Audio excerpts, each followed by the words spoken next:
buenas noches, bienvenidos a Opina Bogotá, el espacio para la opinión y las entrevistas, el debate en el canal Capital. Un saludo como siempre muy cordial a toda nuestra audiencia. El futuro de la reserva Thomas van der Hamen es uno de los temas medioambientalmente más importantes que se discuten actualmente en el país. La alcaldía de Bogotá ha radicado a la CAR la propuesta de realinderamiento, de modificación de esta reserva. La CAR avanza en los estudios para tomar una decisión que ha dicho el director de la CAR, Néstor Franco, se espera se conozca probablemente antes de finalizar este año o a comienzos del próximo año. Pero también hay otros temas de interés medioambiental, el futuro del fracking, luego de que el Consejo de Estado suspendiera las normas que lo permiten, y también la preocupación que existe, Erika, por el uso del glifosato. Sobre estos temas vamos a hablar esta noche con la directora del Instituto Humboldt, Brigitte Batiz, que es experta medioambiental, bióloga, experta en temas de biodiversidad. Erika Fontalvo, buenas noches. Hola Jessy, ¿qué tal? Muy buenas noches para usted, para todas las personas que nos ven a esta hora en Bogotá, en Cundinamarca, en el resto del país. Gracias, como siempre, por estar con nosotros. Precisamente el Instituto Humboldt emitió un concepto ante una solicitud que se hizo por parte del distrito, un concepto en el que ofrece conclusiones, recomendaciones a esta propuesta de realinderamiento de la Reserva Forestal Thomas van der Hamen.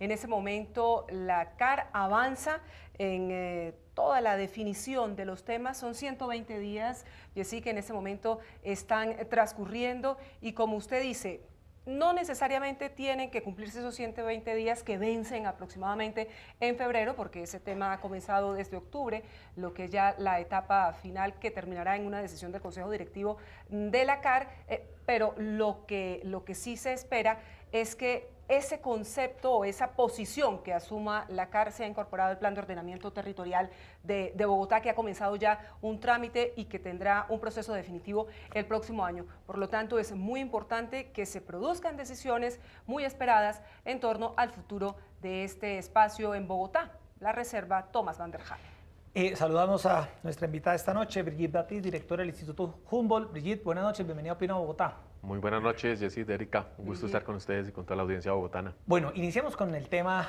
del momento en Bogotá y también que ha acaparado la discusión medioambiental en el país, que es el futuro de la reserva Thomas van der Hamen. Usted ha dicho, Brigitte, que lo peor que le puede pasar a la reserva es mantener ese statu quo en el que está hoy en día, que no ha pasado absolutamente nada.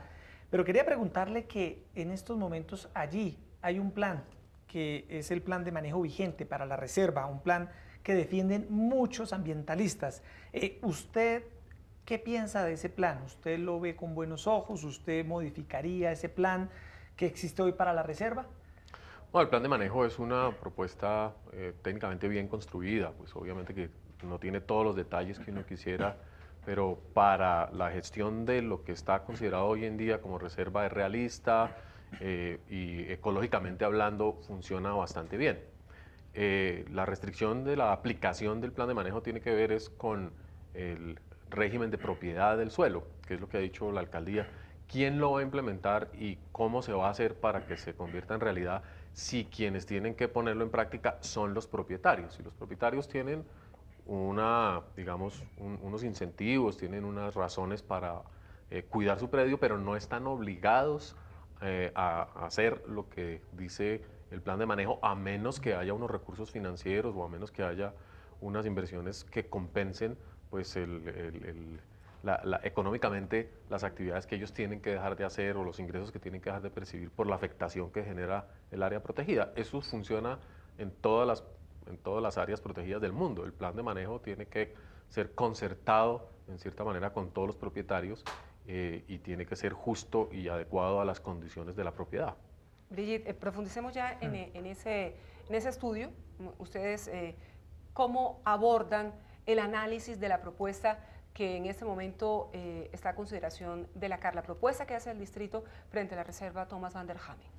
Bueno, hay que aclarar que la propuesta de modificación de la reserva es un estudio muy puntual, muy concreto respecto al cuerpo cierto que hoy constituye la reserva. Lo que nosotros hemos hecho en un documento que tiene más de 30 páginas por los expertos del instituto y que los invito a que lo lean completo. Está en la página del Está en la página del instituto, está a disposición, si lo quieren solicitar también con mucho gusto lo ponemos a disposición de todo el mundo. Es un documento que contiene reconocimiento a las cosas positivas en las que ha avanzado la alcaldía en la consideración del ordenamiento de la unidad de planeación de la zona norte de Bogotá, y también de las cosas que nos parece que todavía falta desarrollar. En particular, lo que nos preocupa es el contexto de ordenamiento de toda la sabana, porque de eso depende mucho qué se pueda hacer o no en la reserva Van der Hamen. Cuando uno le dicen redelimite, cambie la reserva, uno dice, pues tal vez sí, pero depende de. Si usted me ofrece, si usted me plantea un mejor ordenamiento ecológico de toda la zona de planeación del norte de Bogotá o de toda la sabana de Bogotá, negociemos.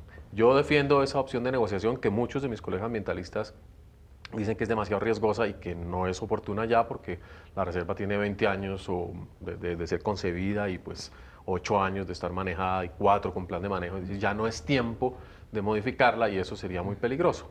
Sin embargo, si el POT abre espacios para mejorar la configuración espacial, la conectividad, la conservación de la biodiversidad, en ese contexto yo creo que vale la pena dar la discusión nuevamente y ojalá que la CAR pues estudie el tema con esos ingredientes. Sí, de la propuesta de la administración, ¿usted qué destaca? Y también hablemos de aquellos puntos donde usted le ha pedido a la administración que precise, que estudie más a fondo. Iniciemos con los que usted destaca de la propuesta que se ha radicado. ¿Qué le gusta de esa propuesta? Bueno, nos gusta que considera la conectividad como un factor fundamental de la conservación de la flora y de la fauna de toda la sabana, que además genera un espacio o incluso incorpora dentro de la reserva áreas que estaban por fuera de ella y que aun cuando estaban protegidas se estaban administrando de manera independiente, como algunos de los humedales de Bogotá.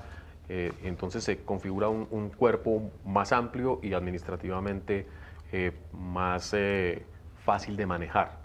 La conectividad además como un factor fundamental de diseño de paisaje urbano considera toda la UPR de la zona norte y en ese sentido hay una propuesta de conectividad sobre la cual se puede trabajar. Antes no teníamos realmente nada.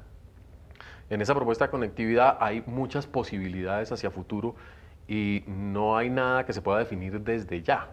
Van a pasar por lo menos 20, 25 años antes de que se consoliden las propuestas, bien sea de urbanización, bien sea de manejo de los predios bajo un estatuto especial, zonas agropecuarias incluso, como se podría definir en algún momento. De manera que lo importante es dejar una matriz bien establecida, unos corredores biológicos que se pueden restaurar y poco a poco, en la medida que la misma sociedad civil va haciendo propuestas, en que ampliamos los espacios de participación, conseguimos recursos financieros, vamos a poder mejorar la estructura ecológica de todo ese sector. Entonces yo creo que tomar una decisión temprana, o una decisión temprana, no, una decisión en este momento, que nos abre espacios para el futuro es algo muy positivo. Lo que limita la posibilidad de decidir si sí o no es conveniente es que hacen falta algunos estudios sobre la funcionalidad ecológica del paisaje, es decir, saber si las especies realmente, las que queremos proteger, se pueden mover a través de esos corredores, si van a tener suficiente hábitat para sobrevivir, si están representados todos los ecosistemas de manera completa. Entonces yo creo que hay un espacio que es relativamente sencillo de trabajar de diseño ecológico y ahí le hacemos una serie de propuestas muy concretas a la Secretaría de Ambiente y a la Alcaldía para que eventualmente con la misma CAR haya una negociación de un escenario territorial distinto. Otra cosa que no tiene la propuesta suficientemente desarrollada es la conservación de los suelos de protección especial, los suelos de alta fertilidad que incluso la Constitución colombiana reconoce como suelos especiales agropecuarios. El paisaje sabanero. ¿Vamos a hacer agricultura en la sabana de Bogotá? ¿Sí o no? ¿En qué condiciones? Obviamente son tierras tremendamente costosas para dedicárselas a la agricultura, pero los bogotanos también eventualmente queremos hacer agricultura limpia, queremos comida limpia. Entonces ahí en ese estudio como tal no hay esa consideración, por lo que se concentra mucho en el ámbito del, como decimos, del polígono, del espacio, de la reserva como tal. Entonces ese es un factor a considerar. Pero en el ámbito general de la sabana de Bogotá, yo creo que aún podemos hacer cosas que mejoren la estructura ecológica de toda la sabana. Ahora los datos del DANE cambian un poquito la ecuación y yo sé que muchos expertos deben estar volviendo a revisar la necesidad o no de expandir la construcción de Bogotá hacia el norte, pues vamos por partes, vamos por partes. Yo le apuesto mucho y el instituto al manejo adaptativo, entonces definimos una serie de situaciones en este momento y las vamos mejorando en las próximas revisiones del POT. Entonces tampoco, digamos, ni tanto que no alumbre al santo, ni tanto que queme al santo, ni tanto que come al santo, ni tanto que no lo alumbre. Exacto. Pero Brigitte, hay uno de los temas que preocupa mucho y es lo que se plantea en torno a la ampliación de unas vías, sí, a toda la infraestructura vial. El distrito defiende, dice que se requiere porque si no la ciudad se embotellaría por completo, no habría forma. Pues la ciudad ya está embotellada. No, por supuesto, tiene usted toda la razón, pero si no se hace esa ampliación de vías, sería mucho peor en la medida en que la ciudad va creciendo y va ampliándose mucho más. ¿Usted cómo ve este tema? ¿Qué tanto sería el riesgo para la reserva tal y como está ahora? Pues las vías siempre son fragmentadoras, siempre limitan la conectividad, limitan la funcionalidad ecológica, pero hay muchas soluciones tecnológicas que ya están inventadas. Coincido con el doctor Juan Pablo Ruiz, quien dice vía sí, pero no así. Es decir, tratemos de, con el concurso de la ciudadanía, en inventarnos y en aplicar la mejor ingeniería para que esas vías queden muy bien hechas. Y también con los recursos de compensación y con la intervención y la nueva gobernanza que implica esa red de vías, mejoremos los espacios de conservación, porque el gran reto es realmente tener al menos 1000 hectáreas de bosques restaurados en el área de la UPR, la zona norte, y si se pudiese más en todos los espacios de conectividad. Entonces, ese diseño, como es un diseño que todavía está en nuestra cabeza, todavía tiene potencial de ajustarse. Brigitte, para que también muchas personas entiendan, usted incluso ha defendido la posibilidad de que la ecología conviva con el desarrollo y con el urbanismo. Ha dicho usted que forma parte de la nueva tendencia mundial de sí, hacer que estos tres factores coincidan. En la reserva Van der Hamen es posible que conviva la ecología, es posible que conviva el urbanismo y es posible que conviva el desarrollo. Por supuesto, lo que estamos abocados es a que ya no haya esas tres palabras, sino estamos hablando de desarrollo urbano sostenible, estamos hablando de ciudades verdes, es decir, ya el concepto ha cambiado mucho y casi todos los proyectos de expansión urbana en el mundo entero son proyectos en los cuales hay una construcción de ecosistemas con infraestructura, donde somos capaces de convivir las personas, la fauna y la flora, en un diseño muy científico, incluso muy técnico. No es un diseño urbanístico solamente hecho por la funcionalidad para los ciudadanos, para la funcionalidad de los servicios a las personas, sino es un diseño en el cual la ecología puede contribuir demostrando que hay formas de organizar espacios para las otras especies, para proteger el medio ambiente, las funciones hidrológicas, en fin. Sí, no, se lo pregunto, Erika, porque usted ha escuchado y ha visto en redes que hay unos ambientalistas que señalan que en la reserva Thomas Van der Hamen se debería poner en marcha el plan de manejo ambiental que está hoy contemplado, que significa restaurar por completo la zona y que evidentemente no faculta ninguna opción de hacer allí desarrollo urbano e infraestructura. ¿Qué responder ante esa otra visión ambiental, Brigitte, que usted ha leído y que expresa preocupación? Yo entiendo la posición y de hecho yo comparto la preocupación porque lo que queremos los bogotanos es disponer de un área verde de gran tamaño con funciones de conservación y demás. Y sacrificar una porción de la reserva para otros usos pues no coincide con el objetivo para el cual fue creada. Sin embargo, insisto, hay espacio de negociación si se generan las condiciones de confianza y la normatividad del POT, por ejemplo, demuestra que la solución alternativa es incluso mejor. ¿Qué es lo que la alcaldía ha tratado de proponer? Dice la nueva Van der Hamen y dice tiene estas condiciones, es más grande. No todas las cifras cuadran, no todos los elementos de la propuesta son satisfactorios en ese sentido, pero por eso digo que va en la dirección correcta. Si la alcaldía le hace ajustes a esa propuesta, si en el POT logramos tranquilizar a los ambientalistas en el sentido de que realmente van a quedar unas condiciones ecológicas de mejor calidad que las que ofrecería solamente el plan de manejo, pues yo creo que habría que considerarlo. Definitivamente, ¿qué no se puede permitir, Brigitte, en la Reserva Forestal Van der Hamen, que amenace ese ecosistema, que amenace a las especies, frente a lo cual hay que actuar? No, no se puede permitir que se reduzcan, por ejemplo, los hábitats naturales que aún persisten, que son mínimos, están absolutamente a punto de colapsar y esos requieren una intervención urgente. Se requiere empezar el proceso de restauración dentro de la reserva, sabiendo que una gran parte de lo que hoy en día es reserva, de todas maneras, tiene que seguir siendo un ecosistema en ese proceso de restauración y recuperación del hábitat. Lo que pasa, lo que está en discusión es más el tamaño y el tipo de restauración que se puede aplicar ya no solo dentro de la reserva, sino en las áreas adyacentes. Entonces, digamos, el principio de precaución que estamos utilizando es, mientras no se nos garantice que haya una mejor reserva de verdad, pues hay que atenernos a lo que la ley dice, que es poner a funcionar la que ya existe.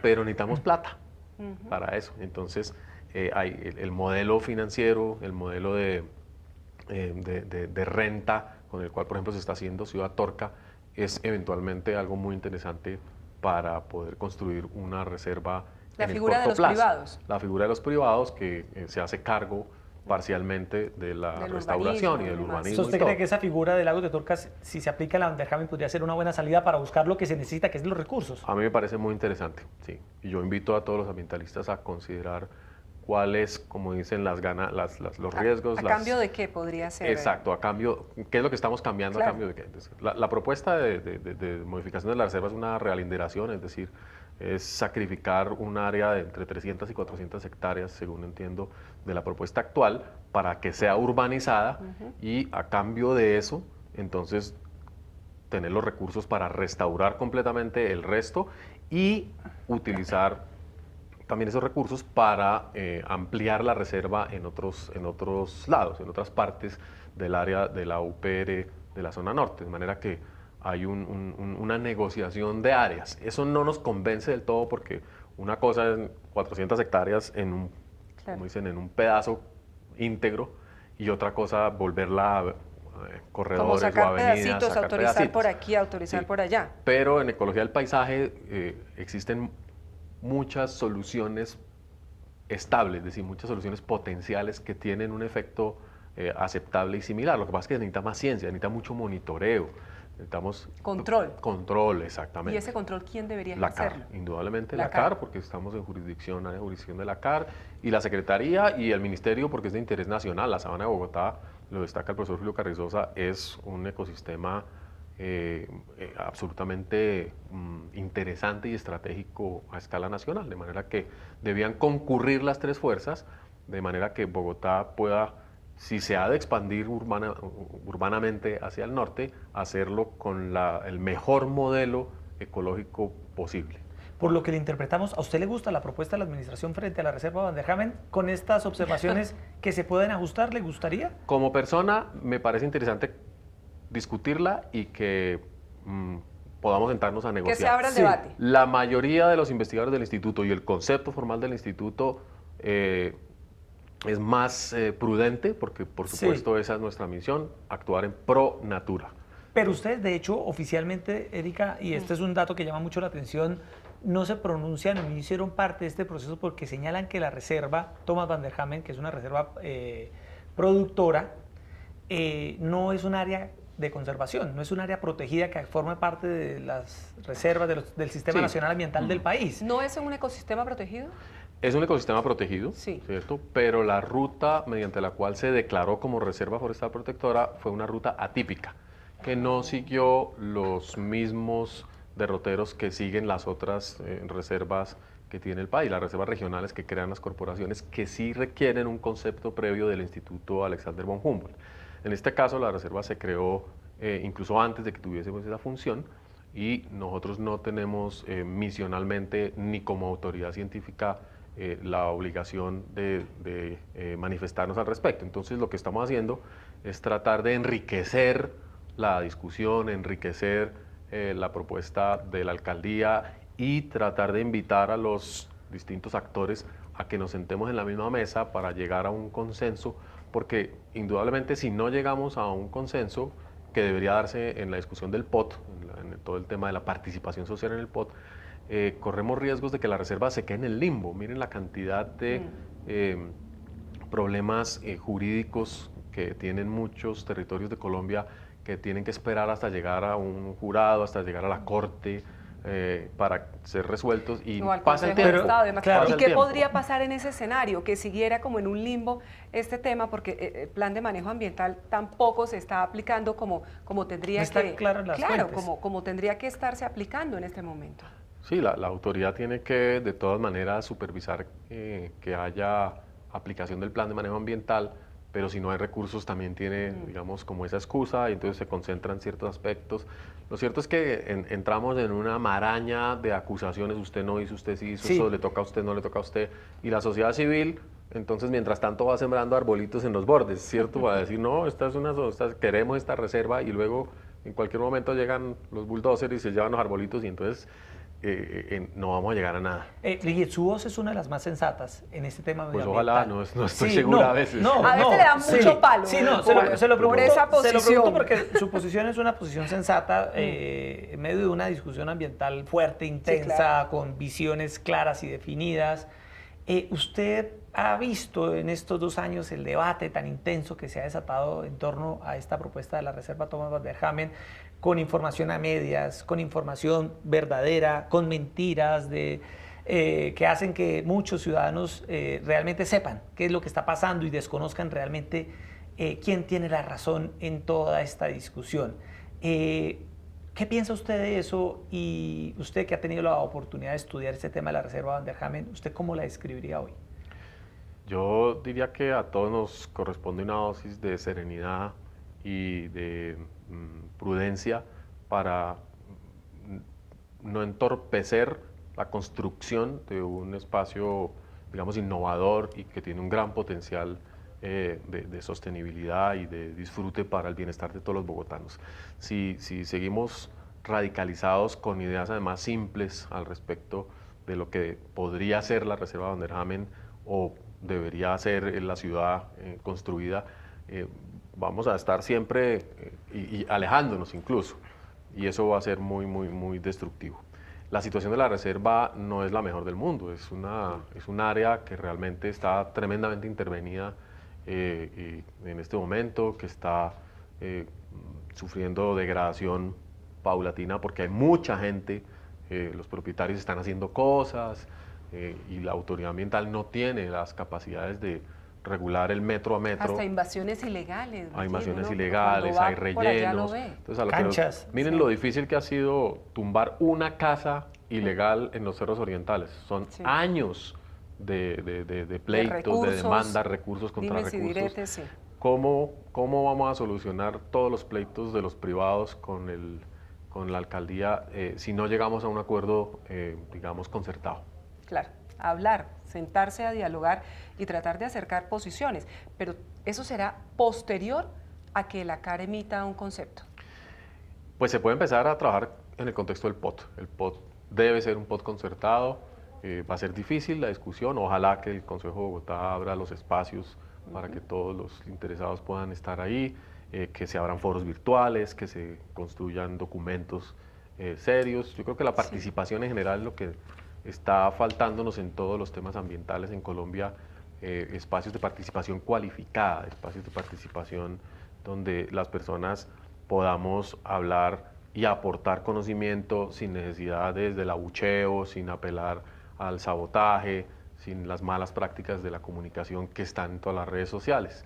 Y en eso tenemos tanta responsabilidad la sociedad civil como la academia, los investigadores y los funcionarios públicos que por supuesto es el momento ideal, como indica Brigitte, porque estaba aquí revisando precisamente unos plazos dentro del análisis del POT. Estamos en la etapa de concertación ambiental, porque el POT lo acaba de presentar esta semana el distrito ante la CAR, ante la Corporación Autónoma Regional y ante la Secretaría Distrital de Ambiente, para que comiencen a hablarse de esos temas, de los permisos ambientales. Así que es ideal el llamado que está haciendo Brigitte para que todos nos ocupemos de este asunto y sobre todo dejemos de estar con posiciones que definitivamente no colaboran cuando se hacen acusaciones de uno y otro lado. Trabajemos todos por la Van der Hamen, que sería lo que verdaderamente produciría para todos los frutos esperados. Bueno, así es. Pasemos al segundo tema de la entrevista con Brigitte Batiz, la directora del Instituto Humboldt, y tiene que ver con el fracking. Se ha conocido que el Consejo de Estado, Erika, suspendió las normas que permiten el uso del fracking en Colombia, teniendo en cuenta unos riesgos en temas medioambientales y también de salud. Lo que ha generado que las petroleras pongan el grito en el cielo frente a este tema. ¿Cuál es la postura del Instituto Humboldt? ¿Les pareció correcta esta decisión del Consejo de Estado? Bueno, como instituto no nos manifestamos al respecto porque nadie nos ha consultado formalmente, ni tenemos competencia en temas de manejo del subsuelo. Lo que nosotros trabajamos siempre es biodiversidad. Entonces, la relación de yacimientos no convencionales y biodiversidad está muy pobremente estudiada, no hay referencias directas, entonces no tenemos los elementos para pronunciarnos. Sin embargo, personalmente creo que el Consejo de Estado opera bien. La normatividad que autorizaba fracking se había ido construyendo paulatinamente sin una participación muy amplia de la sociedad civil ni de todos los actores, de manera que íbamos a terminar haciéndolo sin darnos cuenta. Y eso no es bueno. Es muy bueno que si Colombia va a hacer fracking, sea una decisión lo más concertada posible, con la salvaguarda, las advertencias a las que haya lugar, y que tenga la cobertura del marco legal más apropiada. Entonces, por el momento creo que eso está muy bien. Tengo los ojos puestos y hago parte indirecta de la comisión de evaluación de las ventajas y desventajas eventuales del fracking en su etapa de exploración, que acaba de configurar el Ministerio de Minas con el apoyo del Ministerio de Medio Ambiente, que es una comisión de expertos en la cual se están compilando todas las evidencias, las discusiones que hay alrededor del fracking, y sobre todo se está consultando a las comunidades y a las organizaciones que están cuestionando la actividad y que están planteando cuáles son los riesgos que eventualmente podría traerle a Colombia. Claro, mire Brigitte, escuchaba recientemente en un evento sobre medio ambiente al exministro Manuel Rodríguez, y él advertía que la gran preocupación, el gran riesgo en torno al fracking es que en Colombia no hay estudios. También en muchas otras partes del mundo no hay estudios frente a los cuerpos de agua que puede haber en los subsuelos y demás, cómo eso generaría verdaderamente un impacto cuando se comience a hacer una labor exploratoria a partir del fracking. Y uno se pregunta, ¿cómo van a aprobar el fracking cuando no hay estudios, cuando no saben frente a qué se van a encontrar? ¿Por qué, si estamos ya avanzando en esta etapa, no se inicia primero por lo que uno consideraría lógico? Es realizar este tipo de estudios. ¿Cuesta mucho dinero? Cuesta dinero, pero es que Colombia tomó unas decisiones en los años 80 y 90 de dejar de hacer investigación propia en el subsuelo, sobre aguas subterráneas, sobre recursos geológicos y mineros, y se la entregó toda al sector privado. Dijo, está en sus manos. Y un país siempre necesita tener una base independiente de conocimiento y un mecanismo de evaluación propio y autónomo con el cual comparar las ventajas y desventajas a las que los privados le están invitando. Entonces, si Colombia va a sacar oro, si Colombia va a sacar coltán del Guainía o a seguir sacando carbón en cualquier parte, tiene que estar segura de que no son las empresas las que dictan las normas. Y aunque las empresas sean muy responsables y hagan los estudios de impacto ambiental muy bien hechos, hay que poderlos comparar con una fuente independiente. Eso es lo mínimo que cualquier país exige. Entonces estamos corriendo para adecuar esa base de conocimiento. Está el Servicio Geológico Nacional haciendo una labor maravillosa en los últimos años. Esos estudios? El Servicio Geológico Nacional. Yo creo que sí. Bueno. Aguas subterráneas, el IDEAM también tiene competencia. Ahora, hay una posición en su momento, Erika, del presidente Iván Duque de decirle no al fracking, pero la ministra de Minas había señalado recientemente que lo iba a tratar de convencer de que se podía buscar poner en marcha esta técnica de exploración sin afectar el medio ambiente. ¿Es posible, Brigitte, hacer exploración vía fracking en Colombia sin afectar el medio ambiente? ¿Es probable hacer eso? No tengo ni idea. Yo, pues como cualquier exploración, bien sea petróleo o bien sea estos se trata de yacimientos no convencionales, requiere realmente documentos rigurosos, requiere conocimiento. Entonces, creo que uno puede decir muchas cosas a la ligera, puede hacer un llamado a la urgencia que tiene Colombia de incorporar nuevos yacimientos a la seguridad energética del futuro, pero la discusión política tiene que ir nutriéndose de la discusión técnica, porque si no acaba uno hablando y corriendo muchos riesgos de cometer errores. Entonces, entiende uno que se empiecen a ventilar los espacios de la política de yacimientos no convencionales, pero esa decisión no se puede tomar en el corto plazo. Habrá que esperar como mínimo unos meses hasta que tengamos una base cierta de información. Claro, son con, decisiones con que las no se pueden recomendaciones de tomar a la la comisión, ligera. en fin. Pero creo que es muy bueno que el gobierno haya llamado a la constitución de esta comisión, porque ese es el camino, tener personas que desde la academia, con sus hojas de vida muy reconocidas, con expertos internacionales, planteen en la balanza los pros y los contras de una actividad como esta que es tan comprometedora. Claro, ¿usted considera que son válidas esas inquietudes, esas preocupaciones de las comunidades? Por ejemplo, en el departamento del Cesar, donde se había anunciado que se iba a comenzar este tipo de labores de exploración, la gente está verdaderamente agobiada frente a lo que pueda ocurrir. Las preocupaciones de las comunidades siempre son válidas, siempre hay que escuchar a la gente, porque la gente en lo local es la que va a afrontar los riesgos de cualquier cosa.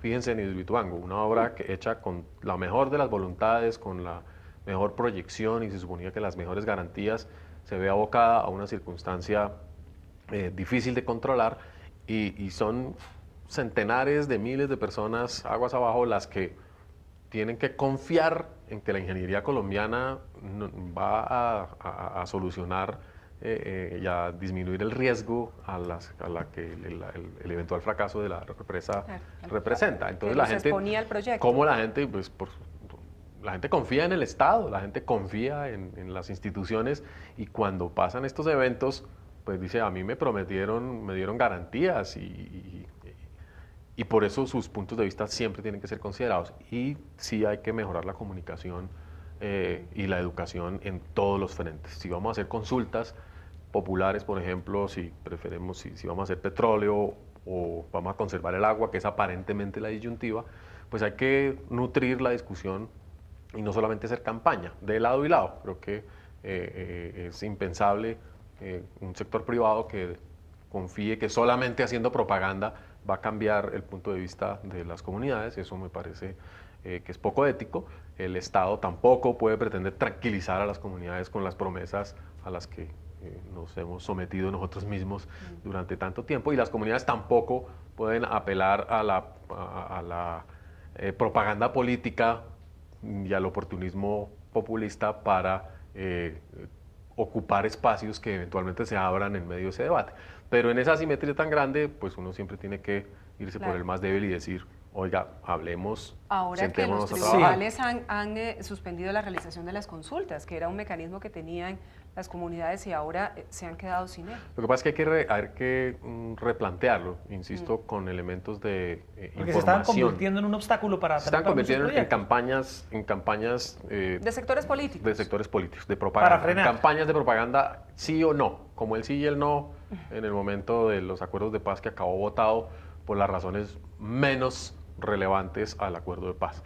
Entonces, no podemos permitir eso. Si vamos a decir no al fracking, es porque estamos seguros de que no vale la pena correr el riesgo, de que económicamente hablando no es tan interesante, de que habrá otras alternativas. Y vamos a hacer que sí, es porque hemos probado que realmente es una alternativa cuyos riesgos son manejables, que es económicamente interesante y que no va a generar efectos negativos al menos graves en el futuro cercano. Bueno, Claro. y planteándolo como usted lo planteó, Brigitte, ¿sí o no glifosato? ¿Sí o no? En eso usted sí es... No glifosato. Bajo No, ninguna bajo forma. ninguna circunstancia. No, porque ya hicimos Ahora, ahí hay una preocupación, Erika, porque se ha conocido en las últimas horas que el gobernador de Antioquia ha dicho que parece ser que no hubo buenos resultados con el uso del dron, Sí. con el glifosato localizado en la mata, que era una de las alternativas que se estaban barajando, y que Antioquia empezó a liderar un piloto en ese sentido, y ha dicho que se necesitan aeronaves, en el mismo modelo durante el cual muchos años Colombia combatió los cultivos de droga. Hay preocupación por el uso del glifosato. El ministro de Defensa ha dicho que se debe volver a utilizar, pero está la polémica ambiental sobre los daños a la salud, los daños al medio ambiente que causa. ¿Por qué usted en particular, y no sé si el Instituto Humboldt como entidad se han opuesto o se oponen al uso del glifosato, Brigitte? No, no hemos dado ningún concepto nuevamente porque... no se lo han pedido. No nos lo han pedido y si nos lo piden hay que hacer nuevamente una compilación de información y hacer un documento lo más riguroso posible. Sin embargo, ya vivimos esa experiencia, ya hicimos, digamos, ese trabajo en el pasado de tratar de controlar los cultivos ilícitos mediante fumigaciones y una de las promesas en su momento de que íbamos a tener control ambiental de ese proceso era que se iba a monitorear los efectos. Eso nunca se hizo. El experimento de asperjar millones de litros sobre ecosistemas silvestres sin un efecto realmente conocido es un riesgo tremendamente grande. Si tuviésemos datos de esa temporada, hoy en día estaríamos en mejor posición para decir tomemos estas salvaguardas o no, pero no se hizo, lo cual hace pensar que vamos a volver a incurrir en un experimento ecológico gigantesco y tampoco vamos a saber qué es lo que está pasando con el agua, con el suelo, con la tierra, porque todos los temas asociados con glifosato provienen desde la agricultura y del manejo controlado, que además ya está cuestionado en países como Francia o en estados de los Estados Unidos, como han visto por la prensa. De manera que yo creo que no es el camino a seguir, pero indudablemente pues sí hay que considerar alternativas y eso pues hay que estudiar científicamente hablando qué se propone. Claro, volvemos a la importancia y a la validez de los estudios que resultan fundamentales para tomar decisiones en casi todos los aspectos y claramente en el tema del ambiente. Pero Brigitte, la posición del gobierno, la posición oficial es que estamos inundados de coca. Evidentemente más de 200.000 hectáreas y creciendo en muchas regiones del país, que la única opción válida es el glifosato, porque claramente el tema de los drones, como se ha comprobado en Antioquia, no es la salida, porque los drones se pueden caer, corren muchos riesgos, no es un sistema seguro a juicio del gobierno, pero adicionalmente la mayor parte de estas zonas hay grupos armados ilegales, disidencias de las FARC, otras organizaciones criminales que ponen en riesgo esos procesos. Y a todo eso súmele que hay muchas familias campesinas que también resultaron engañadas en procesos de sustitución voluntaria de cultivos. Entonces, ¿cuáles son las alternativas que nos quedan frente a una situación que es verdaderamente apremiante? Yo entiendo la angustia de los gobiernos que tienen que proveer alternativas de corto plazo, tienen que resolver, como dicen, no les sirve lo de mediano, no, a 5 años, pero pues a partir de las urgencias y de la miopía a la que estamos obligados, llevamos 30 años con el mismo problema. Si hubiésemos invertido los recursos que se han gastado en la lucha contra las plantaciones de coca en desarrollo social, en educación, en infraestructura y bienes públicos, estoy segura de que el tamaño del problema sería muchísimo menor. Entonces, en algún momento hay que empezar a trabajar en mejorar las condiciones de vida de las poblaciones rurales que están sujetas al control de los grupos ilegales. Hay que invertir seriamente en infraestructura, en educación, en gestión ambiental participativa, en fin. Y ese experimento nunca se ha hecho y eventualmente es el que tiene más legitimidad dentro de la Constitución colombiana, es proveer a todos los colombianos de igualdad de oportunidades. Brigitte, aprovechando estos últimos minutos, Erika, que nos quedan del programa y haciendo el balance de los 100 días, aprovechando su larga experiencia en temas medioambientales y de diversidad, ¿cómo está viendo al presidente Iván Duque en materia ambiental, en su política por la biodiversidad del país? ¿Qué balance hace usted en estos primeros 100 días de lo que ha sido el gobierno en esta materia? Bueno, yo soy parte del gobierno, entonces el balance me incluye, por supuesto. Yo creo que existe la mejor de las voluntades, existe una comprensión importante de la complejidad que implica la gestión ambiental. El ministro dentro del gobierno ha planteado una política de prevención y resolución de conflictos como una de las claves y ha creado unos centros para ese fin, de los cuales uno de ellos, el instituto, va a comenzar a operar con el IDEAM en la región de la Orinoquia y esperamos realmente poner, digamos, a funcionar todas nuestras capacidades para promover nuevamente un diálogo, un proceso de educación y de participación con las comunidades y los actores en conflicto. Pero necesitamos, además digamos, de esa interpretación de la complejidad de la problemática ambiental, que los recursos lleguen al sector. El Ministerio de Ambiente sigue siendo un ministerio muy débil, le ha costado mucho trabajo estos primeros meses ponerse a funcionar porque no había ni un pesito en el tarro, eso queda como siempre raspadito y hemos visto la dificultad que ha afrontado el ministerio para poder arrancar los programas que se habían propuesto. O sea, es decir, ve usted, Erika, si le interpretamos bien, una buena voluntad, una muy buena intención, pero siente que la institucionalidad en Colombia está lejos de ser la adecuada para sacar adelante todas estas políticas públicas en esta materia. El tema ambiental está en la primera línea en todo el mundo y en Colombia, también escuchaba al ministro Ricardo Lozano decirlo, sigue siendo la Cenicienta. Sigue siendo la Cenicienta y es arañando una plática por acá, a ver si nos una partidita presupuestal para poder adelantar este proyecto, tantos estudios que nos hacen falta. Y con institucionalidad débil, como lo señala. Pero por supuesto, entonces claramente se requiere un verdadero esfuerzo, una voluntad política para poder respaldar toda esta labor que es fundamental, que adelantan institutos como el von Humboldt. Yo diría que estamos en una posición buena de arranque para ir destrabando los temas de recursos asociados con regalías, por ejemplo, regalías de ciencia y tecnología, que hay muy buenos recursos en cabeza de los departamentos y que darían unas capacidades de generación de conocimiento aplicado pero que no terminen en restaurantes de pollos como en el Cauca, ¿se acuerda ese Pero escándalo? por supuesto. Es increíble. Es decir, ahí, digamos, sí, el mensaje del gobierno es muy importante para incitar a los gobernadores a que esos recursos se inviertan en ciencia y tecnología.